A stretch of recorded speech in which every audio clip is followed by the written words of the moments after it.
Pukul 6 pagi, Hana terbangun dari tidurnya, lalu segera beranjak dari tempat tidur menuju kamar mandi, tanpa merasa aneh sedikit pun. Hana membuka pintu kamar mandi dengan mata yang masih mengantuk. Ia menutup pintu, lalu terdiam melihat seseorang di dalam kamar mandi yang tidak mengenakan pakaian dan berdiri di bawah guyuran shower.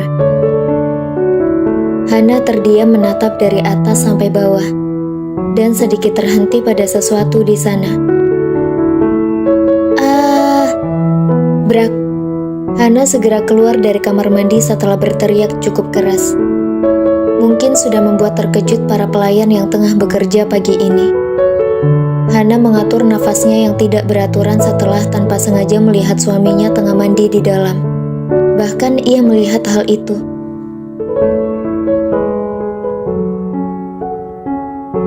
Astagfirullah, panjang dan besar, ucap Hana dan segera menepuk-nepuk pipinya yang kini merona merah. Sungguh hal yang tidak terduga baginya. Masuk kamar mandi malah melihat hal yang tidak boleh dilihat. Ya Allah, ampuni hamba yang sudah melihat hal itu. Tapi kan tidak berdosa juga, toh milik suami sendiri, ucap Hana lalu kembali menepuk pelan kedua pipinya. Sedang di dalam kamar mandi, jantung Revan berdetak 2 kali lebih cepat. Ia tidak menduga jika Hana masuk ke dalam kamar mandi tanpa mengetuk pintu. Wajah Revan memerah, bukan karena marah, melainkan malu. Ia menyadari jika Hana tadi melihat ke tempat lain yang sangat membuat wajahnya merah mengingat hal itu. Sepertinya suasana antara dirinya dan istrinya itu akan canggung nanti.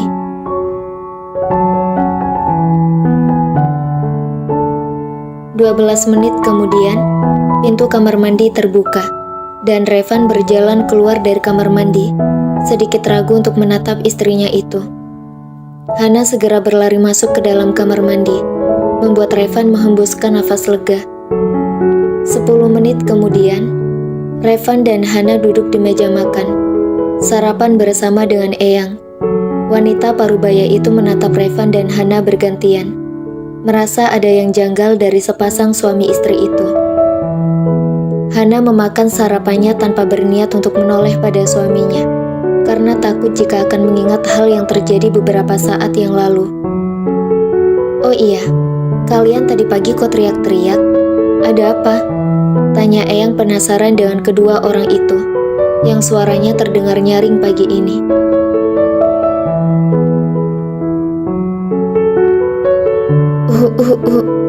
Batuk Hana dan Revan bersamaan dan segera menyambar air minum masing-masing. Eyang menatap aneh pada mereka berdua, sedang Revan dan Hana berusaha untuk menelan air putih yang mereka minum. "Tidak apa-apa Eyang, hanya masalah kecil," ucap Revan dengan wajah memerah. Eyang terdiam melihat hal itu, lalu menatap Hana yang wajahnya tidak jauh berbeda dari Revan. Wanita parubaya itu tersenyum penuh arti. Kini ia tahu apa yang terjadi. Kesalahpahaman kembali menghampiri Eyang. 10 menit kemudian, saat ini Revan dan Hana dalam perjalanan ke kampus Hana. Suasana saat ini sangat mencekam. Tidak ada percakapan sejak mereka memasuki mobil. Hanya keheningan dengan suara deru mesin mobil. "Nanti saya jemput lagi ya," ucap Revan berusaha memecah keheningan menyiksa itu. "Iya," ucap Hana singkat dengan terus menatap keluar jendela. Hening kembali melanda, dan itu sangat menyiksa Revan. "Soal tadi pagi, gak usah dipikirin," ucap Revan yang wajahnya kembali memerah mengingat hal itu. "Iya Om. Tapi Hana udah coba lupain, tapi gak mau pergi Om," ucap Hana jujur dengan menatap wajah suaminya.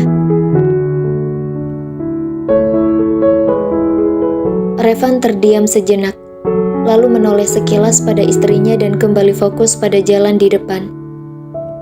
"Memangnya apa yang tidak mau hilang Hana?" tanya Revan yang penasaran dengan apa yang tidak ingin pergi dari pikiran istrinya itu. "Besar dan panjang Om," ucap Hana lalu membekap mulutnya dengan tangan. Revan mengerjapkan matanya, berusaha untuk mencerna ucapan istrinya itu.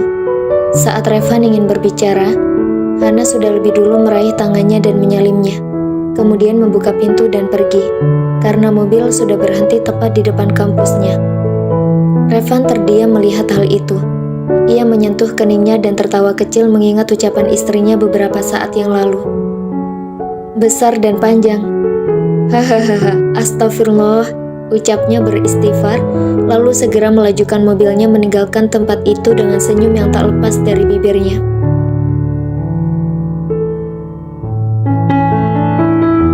Hana berusaha mengatur nafasnya yang tidak beraturan akibat berlari dari mobil suaminya hingga ke kelasnya. Astagfirullah, mulut gak bisa difilter, ucapnya lalu memukul pelan bibirnya. Hana menundukkan kepalanya, agar ia merasa tenang dan melupakan kejadian pagi tadi, yang terus berputar di otaknya. Terlebih lagi, tadi malah dibahas lagi oleh suaminya. Sungguh menyebalkan. Dua orang wanita berjalan mendekat ke arah Hana, tapi wanita itu sama sekali tidak menyadari kedatangan dua orang itu.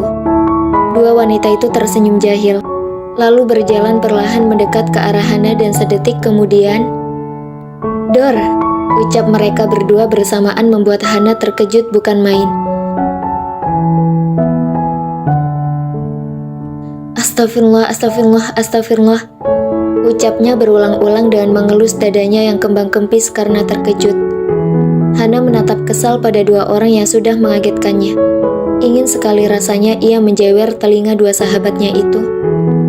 "Kalian apaan sih? Bikin kaget tahu," ucap Hana kesal lalu kembali duduk di kursinya. Dea dan Bella menggaruk tengkuknya yang tidak gatal mendengar ucapan kesal Hana pada mereka. "Maaf Han, abis kamu ngelamun sih. Masa kamu gak nyadar kalau ada orang yang datang? Kan jadi gini," ucap Bella dengan sesekali tertawa. "Hayo, lagi mikirin apa? Jangan bilang kalau kamu lagi mikirin Gilang ya?" goda Dea yang kini duduk di kursi di samping Hana dan menowel pipi sahabatnya itu.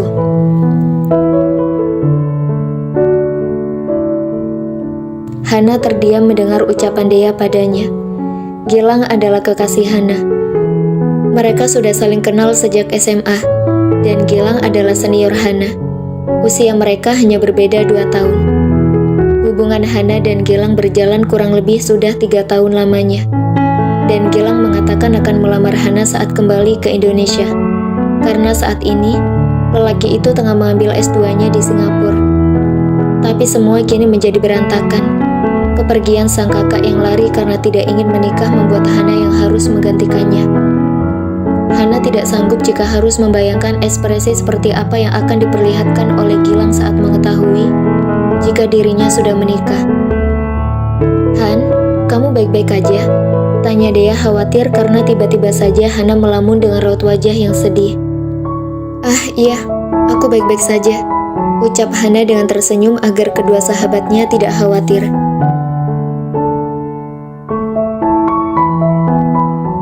Revan menghentikan mobilnya di basement perusahaan dan segera keluar dari mobil yang disambut oleh sekretaris sekaligus tangan kanannya. "Selamat pagi, Tuan," ucap Ren, sekretaris Revan saat bosnya itu keluar dari mobil. "Pagi juga, Ren," ucap Revan lalu berjalan memasuki lobi perusahaannya diikuti oleh Ren di belakangnya. Mereka berjalan mendekat ke arah lift khusus CEO milik Revan. Ren dengan cepat memencet tombol lift ke lantai atas, ruangan tuannya. "Ren," panggil Revan membuat pria itu menoleh padanya. "Iya, Tuan," ucapnya dengan raut wajah bertanya. "Tidak apa kan jika menyukai istri sendiri?" ucap Revan membuat Ren terdiam 1000 bahasa.